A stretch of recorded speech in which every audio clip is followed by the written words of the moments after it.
Joining us now to provide some insight on this controversial curriculum change, Ken Mercer, member of the State Education Board in Texas for District 5. Also joining in the discussion, Jane Robbins, who is the attorney for the American Principles Project. We welcome you both as you Skype in, Jane from Atlanta, Georgia, and Ken from San Antonio, Texas. Thank you so very much.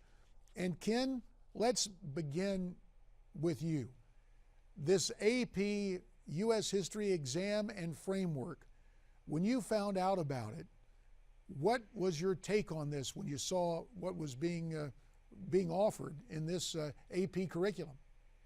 When I heard about it, was at a conference that Jane came down to Austin, and I attended there, and I was pretty much shocked. Texas has done our history standards. It's very important what we have in Texas for our kids to learn. I'm shocked because this coming fall, in another week, JD, it'll be about 500,000 kids in the U.S. will be taking the class you mentioned, the framework for AP U.S. history, about 46,000 from Texas. And I got to tell you, in my humble opinion, this is probably the most negative anti-American revisionist rewrite of history I've ever seen. Well, Jane, let's get your take on this. Do you share Ken's assessment, or where do you stand on this proposed curriculum? Yes, I agree with Ken. This framework is something, as he has said, there are very few, if any, elected bodies in the country that could have come up with this, that could have gotten this passed. But the College Board, which is neither elected nor in any other way accountable, has done this. And this is the history narrative that is going to be taught to our best and brightest students starting this fall, and it will inevitably affect the other history classes as well. Well, there has been response.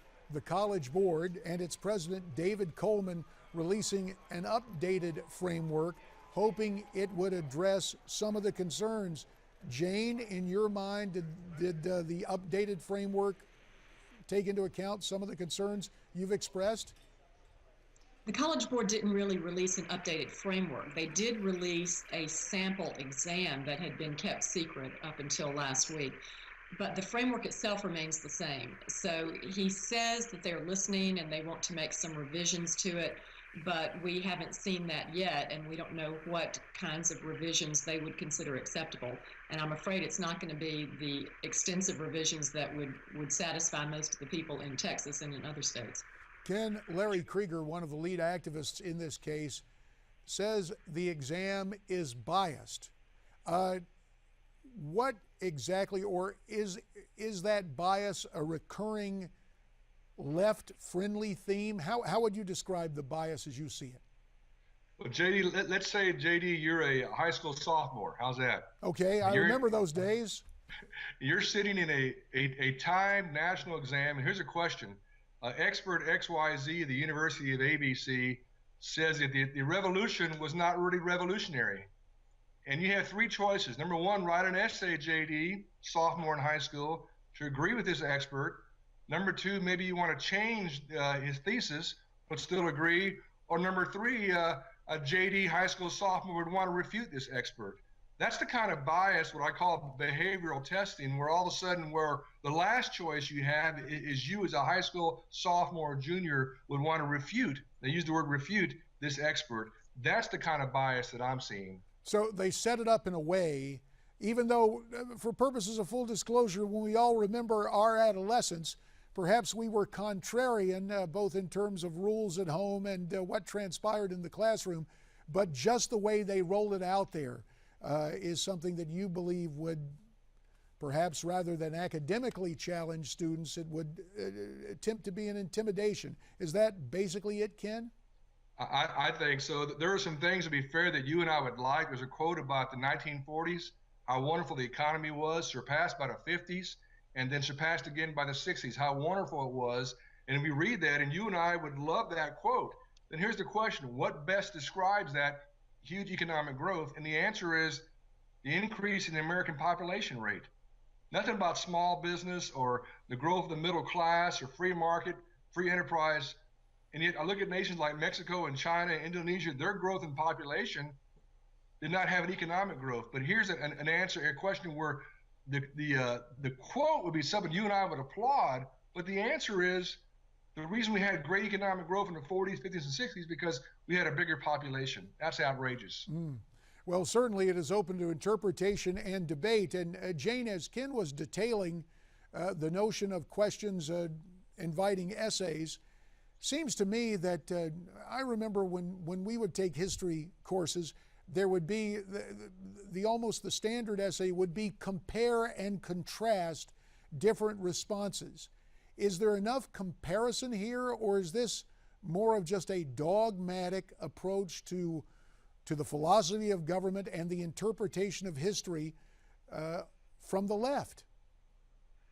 There is some compare and contrast, but as Ken was talking about, the multiple choice questions that comprise a lot of the exam have a definite bias to them. For example, one of the questions gives students an excerpt from the famous Ronald Reagan speech at the Berlin Wall, Mr. Gorbachev, tear down this wall.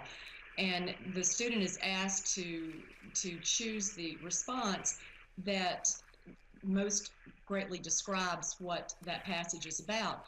And the correct response is increased assertiveness and bellicosity.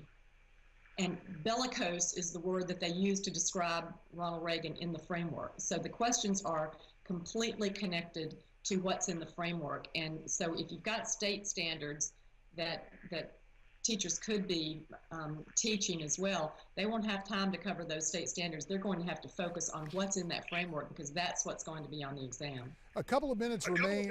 And Ken, you are obviously in office there, serving on the State Board of Education for District 5. Are you planning to make a move to try and get rid of this curriculum? What do you think is going to transpire in Texas now? Well, in Texas, we're going to require our educators will teach the Texas standards for U.S. history. That's what I'm going to push for, no matter what, because this is the first of 34 classes. Next year, it's going to be economics and government. What can we expect now that we've seen U.S. history? And the number one thing we're going to push that Texas, our educators will teach our Texas standards. I wish the College Board would wait a year, be more clear and transparent. That apparently will not happen. We're just a week or two away before it rolls out again to these 500,000 sophomores and juniors, our best and brightest. And by the way, this will probably be the last class in U.S. history, JD, they will ever take. And this is not the last class I want them to see. Well, it's a scary thought there. Jane, about 30 seconds. Do you expect other states, this national movement, to gain momentum akin to a prairie fire? Yes, I do.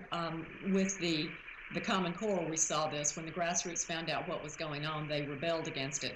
We've already seen the Republican National Committee pass a resolution demanding a year's delay, as Ken said. And then I just found out this morning that the South Carolina GOP passed a similar resolution this weekend. A lot of states are starting to look at it, and we have had enormous response, very concerned response from across the nation. And perhaps we will see a historic response. To you both, Jane in Atlanta and Ken in San Antonio, we thank you very much. Turning to another topic in history. 1962, the year John Glenn went into orbit, the subject of this American moment.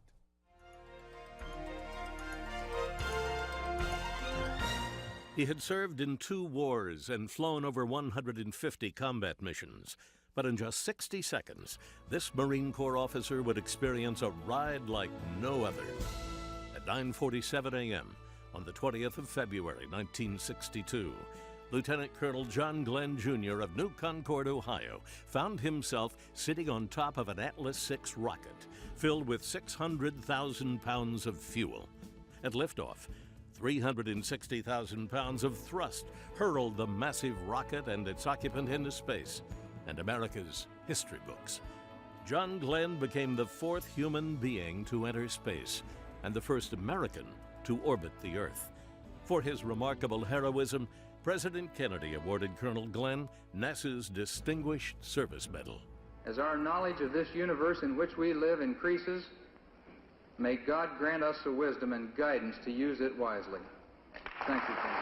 Glenn went on to become the United States Senator from Ohio, and in 1984 ran for the Democratic presidential nomination, but lost to Walter Mondale.